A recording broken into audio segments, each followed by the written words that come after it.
આજે આપણે બનાવીશું બ્રેડથી બનતો સુપર ટેસ્ટી નાસ્તો. આ બ્રેડના પોકેટ એકદમ ક્રિસ્પી અને કુરકુરા તૈયાર થાય છે અને ઠંડા થયા પછી પણ લાંબા સમય સુધી ક્રિસ્પી રહે છે. અને સ્વાદમાં તો એટલા બધા ટેસ્ટી બને છે કે તમે બ્રેડ પકોડી વગેરે પણ ભૂલી જશો. તો રેસિપીમાં સૌથી પહેલાં આપણે અંદરનું સ્ટફિંગ તૈયાર કરીશું. જેના માટે 1 કપ લીધા છે મેશ કરેલા બાફેલા બટાકા. બટાકાને બાફી એકદમ સરસ રીતે મસળી અને ત્યાર પછી કપમાં લીધા છે અને એ રીતે 1 કપ બાફેલા બટાકા થાય છે. હવે એમાં હાફ ટીસ્પૂન મીઠું ઉમેર્યું છે, હાફ ટીસ્પૂન ઉમેર્યા છે ચીલી ફ્લેક્સ, 1 ટીસ્પૂન લીધા છે કાપેલા લીલા મરચાં. જો બાળકો ખાવાના હોય તો મરચાંનું પ્રમાણ તમારા હિસાબે વધતું ઓછું કરી લેવાનું. મેં જે મરચાં લીધા છે એ મોડા મરચાં છે, વધારે તીખા નથી. હવે ઉમેરીશું 1 ટીસ્પૂન ચાટ મસાલો અને 1 ક્યુબ પ્રોસેસ ચીઝની લીધી છે, જેને નાની છીણીથી છીણીને લઈશું. ચીઝ ઉમેરીશું એટલે સ્ટફિંગ એકદમ સરસ ટેસ્ટી બનશે અને બાફેલા બટાકા સાથે મિક્સ થશે એટલે સરસ ક્રીમી બનશે. હવે લઈશું થોડી ઝીણી સુધારેલી કોથમીર. હવે આ બધું એકદમ બરાબર રીતે મિક્સ કરી લઈશું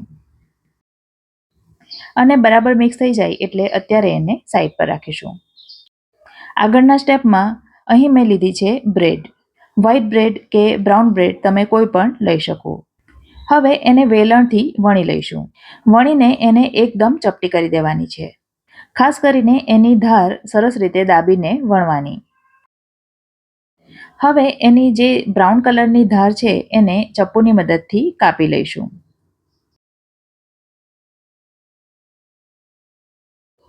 તો આ રીતે 3-4 બ્રેડ મેં તૈયાર કરી દીધી છે. હવે એક સ્લરી તૈયાર કરીશું, જેમાં 2 ટેબલસ્પૂન લીધો છે મેંદો અને 2 ટેબલસ્પૂન લઈશું કોર્નફ્લોર. એમાં ઉમેરીશું 1 ટીસ્પૂન ચીલી ફ્લેક્સ અને હાફ ટીસ્પૂન ઉમેરીશું મીઠું અને એમાં થોડું થોડું પાણી ઉમેરી એક પાતળી સ્લરી તૈયાર કરીશું. જરા પણ ગાંઠા ન રહે એ પ્રકારે બધું બરાબર મિક્સ કરી દેવાનું અને આટલું પાતળું બેટર તૈયાર કરવાનું. હવે આ નાસ્તો બનાવવા માટે આપણને જોઈશે બ્રેડ ક્રમ્સ. તો બ્રેડ ક્રમ્સ પણ આપણે ઘરે જ બનાવીશું. તો એના માટે અહીં મેં 2 બ્રેડ લીધી છે. સાઈડની બ્રેડ આવે છે એ લીધી છે કારણ કે એ બધાને લગભગ ઓછી ખાવાની ગમતી હોય છે. અને જે બ્રેડની સાઈડ આપણે કાપીને રાખી હતી એ પણ સાથે લઈ લઈશું અને મિક્સરમાં એનો એકદમ સરસ કરકરો પાવડર બનાવી દઈશું. તો આ પ્રકારનો પાવડર તૈયાર થશે.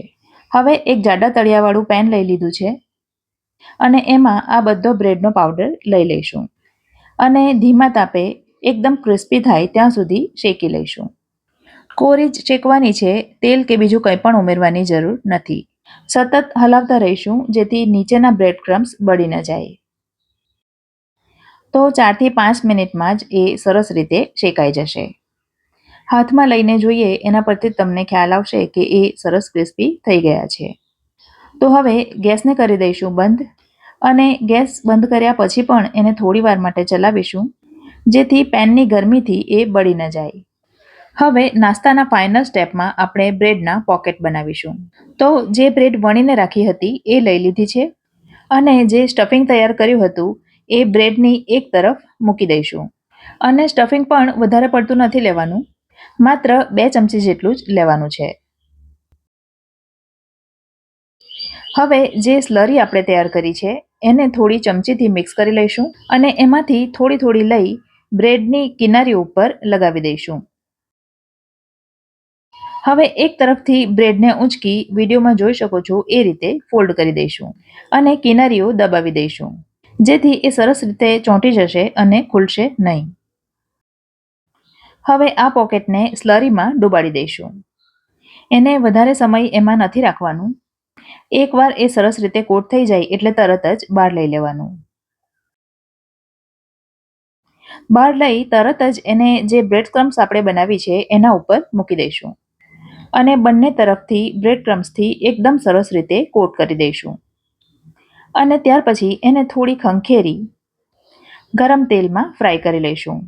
ફ્રાય કરવા માટે તેલ મેં અગાઉથી ગરમ થવા માટે મૂકી દીધું હતું અને અહીં મેં ફ્લેટ પેન લીધું છે જેથી તેલનો ઓછો બગાડ થાય.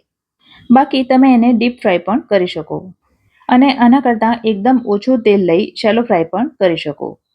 ગેસની આંચ મીડિયમ તરફ રાખવાની અને બંને તરફ એકદમ ક્રિસ્પી થાય ત્યાં સુધી થવા દેવાનું. જો એને હાઈ ફ્લેમ પર કરશો તો એટલી બધી ક્રિસ્પી નહીં થાય. તો 3 થી 4 મિનિટ સુધી એને ધીમા તાપે થવા દેવાનું, જેથી એ એકદમ સરસ ક્રિસ્પી થાય અને તો જ એ લાંબા સમય સુધી ક્રિસ્પી પણ રહે. અને ત્યાર પછી તેલમાંથી બહાર લઈ એનું બધું તેલ એકદમ સરસ રીતે નિતારી લેવાનું અને ત્યાર પછી પેપર નેપકિન ઉપર મૂકી દેવાનું, જેથી એક્સ્ટ્રા ઓઇલ હોય એ પેપરમાં એબ્ઝોર્બ થઈ જાય. અને એ જ રીતે બીજા બધા પોકેટ પણ ફ્રાય કરી લેવાના.